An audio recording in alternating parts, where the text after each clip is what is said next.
네, 안녕하세요. 미국 주식 읽어주는 여자 주식 누나입니다. 6월 14일 화요일 아침, 우리가 잠든 사이 밤새 미국 증시에선 어떤 일이 있었는지 체크해 드리도록 하겠습니다. 네, 뉴욕 증시 급락했죠.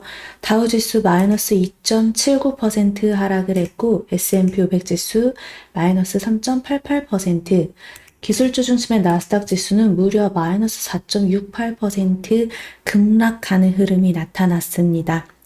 이날 뉴욕 증시는 지난주 발표된 소비자 물가지수 급등 여파가 지속된 가운데 페드의 자이언트 스텝 우려가 부각되면서 3대 지수 모두 급락세를 기록했습니다. 특히 S&P 500 지수가 전고점 대비 20% 이상 떨어지면서 공식 약세장, 이 베어 마켓에 진입했다라고 보게 되어졌습니다. 이 CPI 충격이 이어진 가운데 페드의 자이언트 스텝 우려가 커지면서 계속해서 증시의 악재로 작용이 되고 있는데요. 지난 10일 미 노동부는 5월 CPI가 전년 동월 대비 8.6% 상승했다고 발표했었죠. 이는 1981년 12월 이후 41년 만에 물가가 가장 빠른 속도로 오른 것으로 시장 전망치와 전월 수치를 모두 웃돌았습니다. 이에 페드의 공격적 긴축 우려가 더욱더 커지고 있는 거고요. 0.75% 자이언트 스텝 인상 우려까지 제기되고 있는 거예요.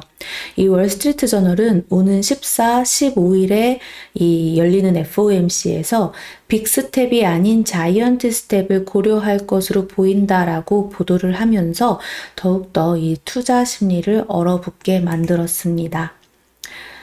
시카고 상품거래소 패드워치에 따르면 페드가 이번 회의에서 기준금리를 0.5%포인트 인상할 가능성은 70% 수준으로 일주일에 기록했던 97%에 비해 크게 낮아진 반면에 0.75%포인트 금리 인상 가능성은 30% 근방으로 일주일 전에 3%에서 아주 크게 높아졌습니다. 또 올해 말까지 기준금리를 2.5%포인트 이상 올릴 가능성은 80%를 넘어섰습니다. 이에 따라 미 국채금리가 연일 급등세를 이어갔습니다.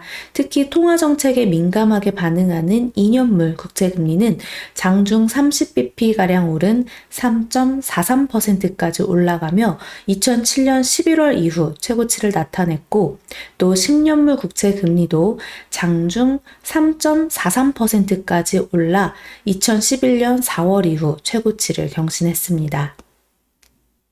장중 한때에는 2년물 국채금리가 10년물 국채금리를 지난 4월 이후 처음으로 웃돌면서 금리 역전이 발생하며 경기 침체 우려를 부추겼습니다. 또 한편 뉴욕 연방준비은행에 따르면 소비자 기대 조사 결과 향후 1년간 예상되는 인플레이션율 중간값은 5월 6.6%를 나타냈습니다. 이는 뉴욕 연방준비은행이 2013년 기대 인플레이션 집계를 내놓은 이래 가장 높은 수치였습니다. 3년 기대 인플레이션 중간값의 경우 3.9%로 전월과 동일했습니다. 자, 국제 유가도 한번 살펴보겠습니다. WTI 7월 인도분 가격은 전거래일 대비 0.26달러 오른 120.93달러에 거래 마감되었습니다. 아무래도 원유 공급 부족 및 인플레이션 우려 지속 등의 소폭 상승하는 흐름 계속 이어지고 있다라고 보시면 될 것 같고요.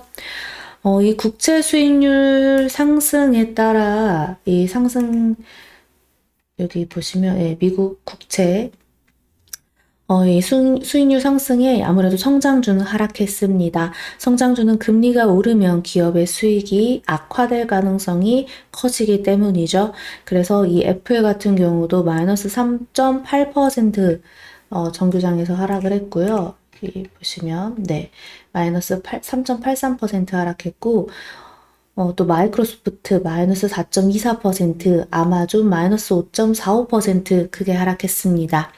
대형 기술주들 역시 모두 큰 폭의 하락을 했는데요. 테슬라 같은 경우 마이너스 7.10% 하락하면서 다시금 600불대에 들어섰습니다. 또 엔비디아라든가 AMD 등 이 반도체주, 마이크론 같은 반도체주 역시 정말 큰 폭으로 하락하는 모습이 나타났고 구글 또한 4%대 하락을 이어갔습니다. 그리고 정말 뭐 보잉, 세일즈포스, 아메리칸 익스프레스 뭐 이런 주가들도 모두 다 뭐 9%대, 6%대 큰 하락을 보여줬고요. 카니발, 노르웨이 크루즈 라인 같은 경우 10%대 이상 하락하는 흐름이 나타났어요. 뭐 전체적으로 눌리지 않은 섹터가 없다라고 봐도 과언이 아닐 정도로 장은 무너졌습니다. 게다가 비트코인 역시 15%대 하락을 보이면서 기업 자산의 상당 비중을 비트코인으로 갖고 있는 마이크로 스트래티지는 비트코인의 시세 하락에 따라 프리마켓에서 20% 이상 빠졌습니다. 네, 뭐 지금 사실 시외에서 올라서 오라클 같은 경우는 빨간불을 켜고 있는데 이거는 이제 실적 발표 이후 흐름이 나타난 것이다라고 해석하시면 됩니다. 네, 뭐 참 암울한 시장이 됐습니다. 우리나라 시장 계속 버티고 나름 계속 버티고 있는데요.